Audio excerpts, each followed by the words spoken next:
कृषि का सीज़न शुरू हो चुका है।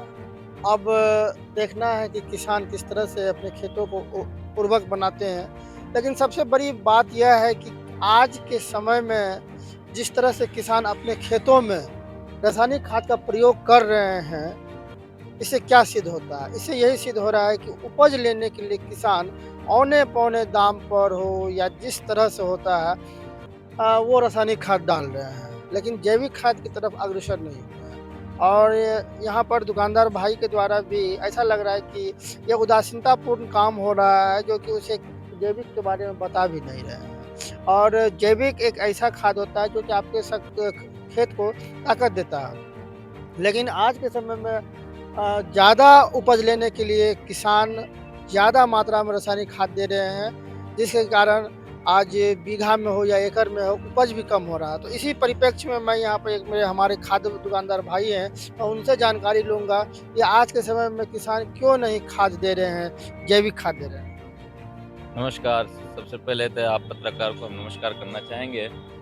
और आजकल किसान जैविक खाद जो डाल रहे हैं, इसका मेन वजह है कि उसको उपज ज़्यादा से ज़्यादा चाहिए। और हम निवेदन करेंगे सरकार से भी, और जो जितने भी पदाधिकारी हैं, जो गोबर खाद जो आता है उसका प्रयोग करवाए, खेत को स्वस्थ रखे। स्वस्थ रखने का वजह एक होगा कि गोबर से ऑर्गेनिक तरीके से फसल लेना चाहे। कितनों भी हम केमिकल डालते हैं, खेत को बंजर बनाते जा रहे हैं। और किसान को चाहिए कि ज़्यादा से ज़्यादा यहाँ पे केमिकल खाद डाल रहा है, और केमिकल मांग करता है तो केमिकल दिया जाता है। और गोबर में थोड़ा सा समय लगेगा, लेकिन खेत सुधार हो जाएगा। आप देख रहे हैं पंजाब, हरियाणा और जगह भी बहुत सारे लोग, वहाँ के किसान जो है, जो केमिकल खाद देते हैं, वो 1 बोरा नहीं, 2 बोरा नहीं, 3 बोरा तक डालना स्टार्ट किए हैं। आज से 5 साल पहले देखिए, हमारे बिहार सीमांचल में 1 बीघा में 1 बोरा अगर डीएपी देता था, तो अच्छी फसल हो जाता था, 20 से 22 कुंटल ले लेता था। आज के डेट में उतने ही खाद डाल रहा है और वही बीज लगा रहा है, फिर भी उतनी उपज नहीं हो रहा है। 17 से 18 कुंटल एवरेज आ रहा है। पंजाब, हरियाणा में तो बिहार से ज़्यादा कृषि खेती होता है, उपज भी ज़्यादा होता है। हाँ, वहाँ उपज तो होता है, लेकिन केमिकल खाद वहाँ भी ज़्यादा इस्तेमाल होता है, और वहाँ मिट्टी में भी तब्दीली करता है। हर 5 साल में वहाँ की 1 फीट से लेके आधा फीट तक मिट्टी को चेंज किया जाता है। तो हमारे यहाँ वैसा नहीं करता है, हमेशा केमिकल केमिकल गोबर खाद पे ध्यान दें। और तो ज़मीन हमारे। जैविक खाद या गोबर खाद को देने के लिए कोई संस्था होनी चाहिए कि नहीं? जी, जी, जी, बिल्कुल ये संस्था होनी चाहिए। क्या और आपके बिहार में है? बिहार में पैक्स चेयरमैन का जो चलता है, उधर से भी लाभ तो नहीं मिल रहा किसान को। हालाँकि ये मिलना चाहिए, जो भी चेयरमैन के द्वारा पैक्स चेयरमैन जो चुना जाता है, उसके थ्रू मिलना चाहिए जैविक गोबर खाद, लेकिन नहीं अभी तक उपलब्ध है। सरकार को चाहिए कि उपलब्ध करवाए और किसान खेत को बंजर बनाने से बचाए। ज़्यादा से ज़्यादा फसल तभी ले सकते हैं, अच्छी फसल तभी ले सकते हैं।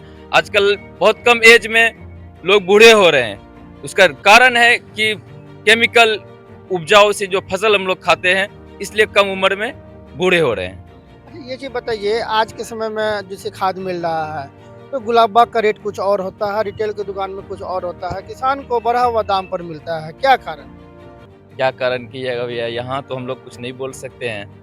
और ऊपर से ही रेट तेज आता है। यहाँ भी धंधा करने बैठा है तो 2 पैसा लेके छोड़ता है, रोजी-रोटी का मसला है, और कोई बात नहीं है। अरे 1350 डीएपी का रेट चल रहा है, लेकिन गुलाब बाग किसानों से जब दुकानदारों से बात किया जाता है, तो वो कहता है कि 1350 मुझे गुलाब बाग से ही मिलता है। तो ये सरकारी रेट लिखने का क्या मतलब होता है? या दुकानदार कहीं बार्गेनिंग कर रहा है, या गुलाब बाग स्टॉक मार्केट में कहीं कुछ हो रहा है? जी, जी, बिल्कुल, बिल्कुल, ये आपका कहना सही है कि गुलाबबाग में ही जो सरकार का रेट तय है, उस रेट पे नहीं मिल पाता है, जिसकी वजह से 2 टका यहाँ भी लिया जाता रेट है। ज़्यादा होने के बाद भी किसान रासायनिक खाद का प्रयोग जी, करते जी, हैं। बिल्कुल, बिल्कुल, किसान रेट ज़्यादा होने के बाद भी रासायनिक खाद यूज़ कर रहा है, इसलिए उसको ज़्यादा से ज़्यादा फसल चाहिए, और ज़्यादा फसल लेने के लिए रासायनिक खाद डालता है। कई किसान से बात भी किया गया, तो यहाँ पर देखा गया कि उनसे बताया भी गया, वो जान भी रहे हैं कि 1350 हो या यूरिया 366 266 के मूल्य पर मिल रहा है, लेकिन उसे अभी भी 1400 1500 1600 यहाँ तो 1700 तक में खरीदना पड़ रहा है। जी, जी, बिल्कुल, गुलाबबाग में जो रेट से मिलता है,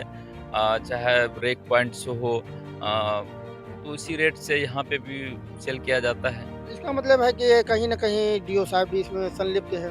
जी, जी, वो बड़े पदाधिकारी हैं, उन लोग को तो हम लोग नहीं ब्लेम कर सकते हैं। कहाँ से ऊपर से मामला कितना आ रहा है, उन लोग का भी किराया, भाड़ा, रेट जोड़-जाड़ के यहाँ तक जो पहुँचता है गाँव देहात तक, सबका किराया जोड़-जाड़ के, मेहनत मज़दूरी जोड़ के तो पैसा लिया जाता है। क्या नाम हुआ? मेरा नाम मोहम्मद आजम। देखिए यहाँ पर दुकानदार भाई हैं मोहम्मद आजम जी, जिन्होंने खुलासा किया, बहुत बड़ा खुलासा किया जी। और इन्होंने बताया कि किसान किस तरह से रासायनिक खाद का प्रयोग कर रहे हैं, जैविक खाद की तरफ तत्पर नहीं हो रहे हैं। और इन्होंने यह भी खुलासा किया कि जो रेट मिल रहा है डीएपी का 1350 का जो सरकारी मूल्य है, स्टॉक के सूची पर भी लिखा जाता है, लेकिन वो अभी जो है यहाँ पर 1500-1600 के दामों पर मिल रहा है। इससे कहीं न कहीं किसान प्रताड़ित हो रहे, किसान का शोषण हो रहा है। उधार में लेते हैं, बाकी बिल देते हैं 6 महीना के बाद, लेकिन कहीं न कहीं तो वो तो शोषण का शिकार है। इसमें कृषि पदाधिकारी भी संलिप्त हैं, माननीय पूर्णिया के कृषि पदाधिकारी जो जो भी हैं यहाँ पर, उनकी भी संलिप्तता है, रैक फंड की भी संलिप्तता है, और गुलाब बाग में जो बैठे हुए व्यापारी हैं, उनकी भी संलिप्तता है। तो मैं ये चाहूँगा कि जो भी ईमानदार पदाधिकारी हैं, जैसे मान लीजिए डीएम साहब अगर हैं, तो इस खबर पर निगरानी रखें। मैं चंदन कुमार, सीमांचल न्यूज़।